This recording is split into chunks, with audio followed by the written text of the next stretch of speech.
ایسے میں مکے کے کفار نے ایک مشورہ کیا، حضرت جناب ابو طالب کے پاس گئے، ابو طالب سے کہا ابو طالب محمد جو مشن آگے لے کے چل رہے ہیں ان سے کہہ دو کہ وہ روک دیں، اور اگر وہ نہیں رکتے تو ہم ایک مشورہ لے کر کے آئے ہیں کہ ہم ایک جوان آپ کو دے دیتے ہیں محمد کے بدلے میں اور تم محمد کو ہمیں دے دو۔ حضرت ابو طالب کہتے ہیں بہت اچھی بات فتح کی تم نے کہی کہ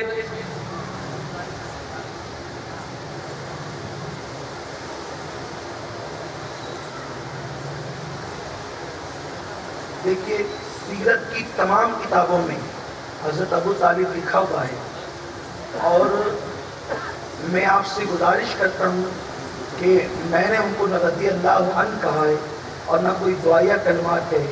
ہمارے اکابرین جو ہے وہ ان کے لیے اس طرح کے احترام کے الفاظ استعمال کرتے رہے ہیں۔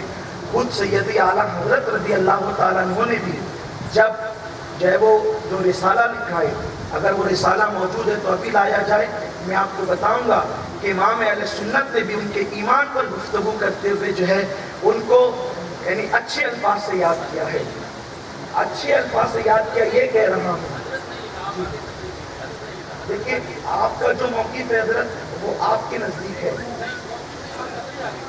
نہیں، دیکھیے میں عرض کرنا چاہتا ہوں نہیں، اس طرح سے ٹوکنا جو ہے وہ تقریر کو بیچ میں خلل پیدا کرنا ہے۔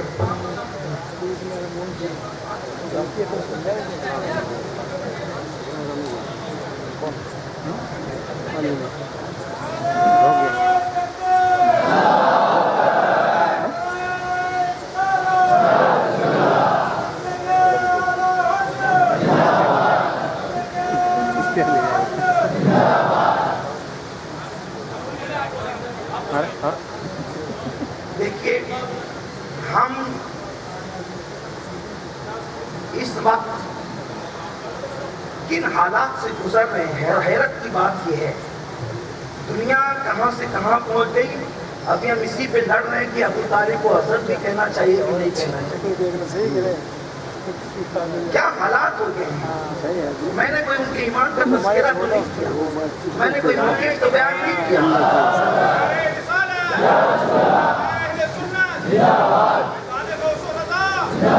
علماء اہل سنت، مذہبی اسلام، علماء کرام، ایک بات درود شریف پڑھنے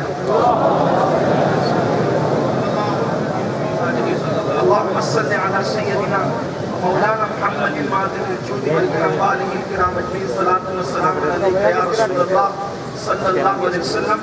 عوام کا ذہن صاف ہو جائے اس لیے میں کہتا ہوں کہ وہ جو رسالہ اعلیٰ حضرت رضی اللہ تعالیٰ عنہ کا ہے وہ رسالہ منگایا جائے، اور اس میں اعلیٰ حضرت رضی اللہ تعالیٰ نے ایمان پر بحث کرتے ہوئے جو ہے اعلیٰ حضرت رضی اللہ تعالیٰ نے حضرت ابو طالب کو خیر کے ساتھ یاد کیا ہے۔ اور ہمارے بزرگوں کا یہ کہنا ہے کہ جب بھی ذکر ابو طالب کیا جائے، آپ کا موقف کچھ بھی ہو، کچھ بھی آپ کا موقف ہو، لیکن کم سے کم حضرت ابو طالب کو خیر کے ساتھ یاد کیا جائے۔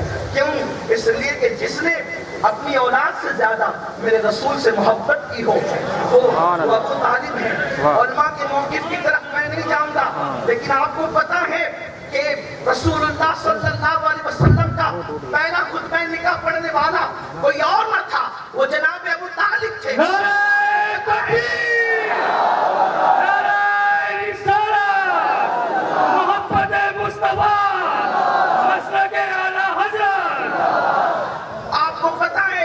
شاب ابی طالب میں جس کا ذکر میں بعد میں کروں گا، شاب ابی طالب میں حضرت علی بھی قید تھے، جعفر طیار بھی قید تھے، ابو طالب خود بھی قید تھے۔ جس وقت رات کو حضور علیہ الصلوۃ والتسلیم کو ابو طالب جہاں سلاتے، جب آدھی رات ہو جاتی تو حضور کو چپکے سے اٹھاتے اور حضور کی جگہ مولا علی کو سلاتے، اور اس کے بعد کبھی حضور کی جگہ جعفر طیار کو سلاتے اور جعفر کی جگہ حضور کو سلاتے۔ ایک دن حضور نے پوچھا چچا تو یہ رات کو جگہ کیوں بدلتا ہے؟ تو حضرت ابو طالب کہتے ہیں مجھے ڈر لگتا ہے کہ جب تم سو رہے ہو تو دشمن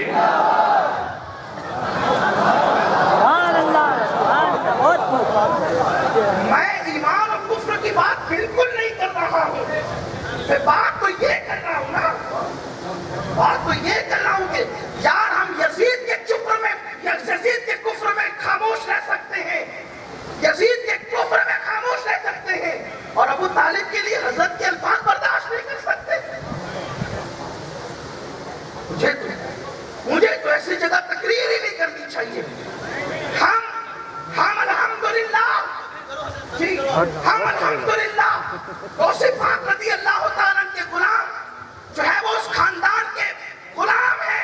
مولا علی کی اولاد ہے, کوئی مانے نہ مانے. ارے تم اپنے باپوں کا ذکر کرتے ہو تو غیر سے کرتے ہو, اور علی کے باپ کا ذکر میں یوں ہی کر دوں.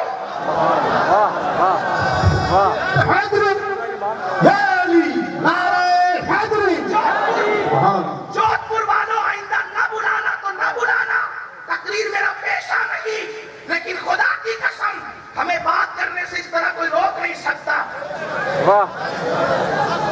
جانتے ہیں آپ, ہم ایک نہیں ہزاروں دلیلیں پیش کر سکتے ہیں.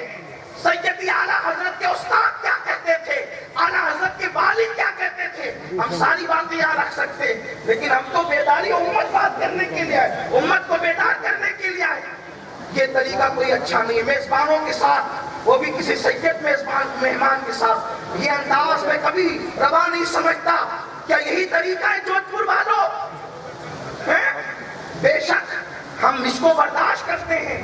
اللہم صلی وسلم وبارک علی حبیبک وآلہ وصحبہ اجمعین. صلاۃ و سلام علیک یا رسول اللہ.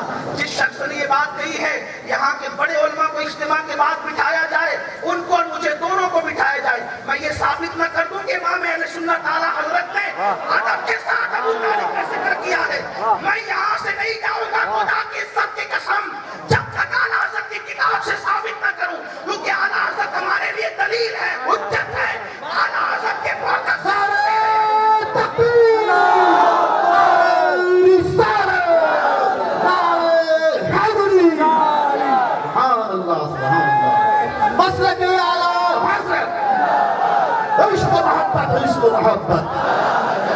سبحان اللہ سبحان اللہ.